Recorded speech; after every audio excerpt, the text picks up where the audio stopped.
Okay, so you talked about getting a harpsichord in your house, Daniel, but I actually think that this beautiful instrument is the one for you. Only $400. It's a steal.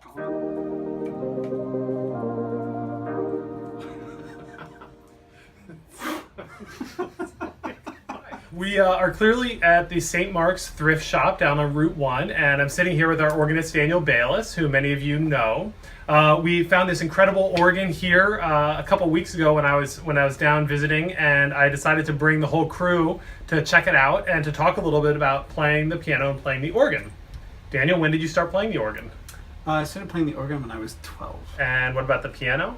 Piano when I was 6. And my first instrument was violin when I was 3. And did you have to practice all the time? Absolutely. Dr. Suzuki says practice only on the days when you eat. Oh, only on the day? Wow. Only on the days when you eat. Well, I also took piano lessons, and I took them for many years. And so I feel like our skill levels are commensurate. And so I wanted to just, demonstrate to you and the rest of the world some of my piano skills on the organ. Great. On this beautiful $400 organ.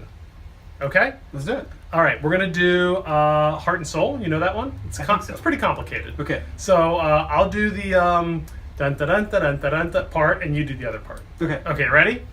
Here we go.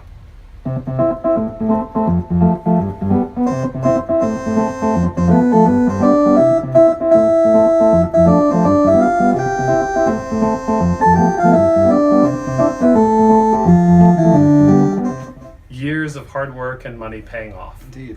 I understand. I never got to that point clearly where I was able to practice hard enough to actually make something that was really beautiful.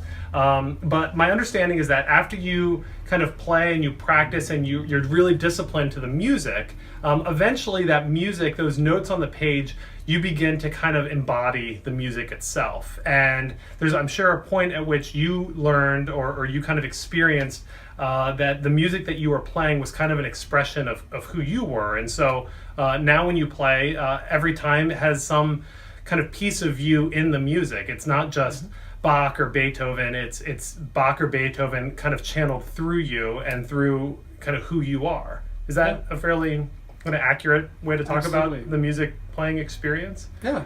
It's the composer, it's the music, it's the instrument that you're playing, it's everything. Right. Yeah. I think that's kind of a similar thing with us at church, that we kind of go through this liturgy that is pretty scripted. Our prayers are scripted, our movements are pretty scripted, it's very rote, and we sometimes wonder, how is this worshipful? How are we praising God in the midst of our worship? And I think for me, the worship, the liturgy actually changes each of us, both individually and as a community, so that eventually it becomes part of who we are, so that when we do worship, when we do gather, not just at church on Sunday, but anytime during the week or anytime we're out kind of being God's hands in the world, we're actually praising God with those very actions. Similar to maybe how we hear you share your gift of music with all of us. Yeah.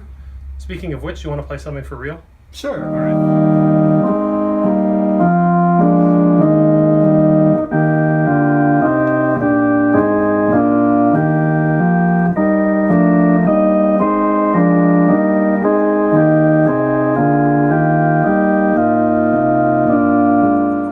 So you really couldn't resist. You had to buy, what is this? This is a tomb rubbing, and a pitchfork.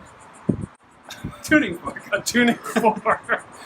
Thank you to the St. Mark's Thrift Shop where we did a little filming. Thanks to all the volunteers who worked down here. It was great to see everyone. And until then, we'll see you Sunday.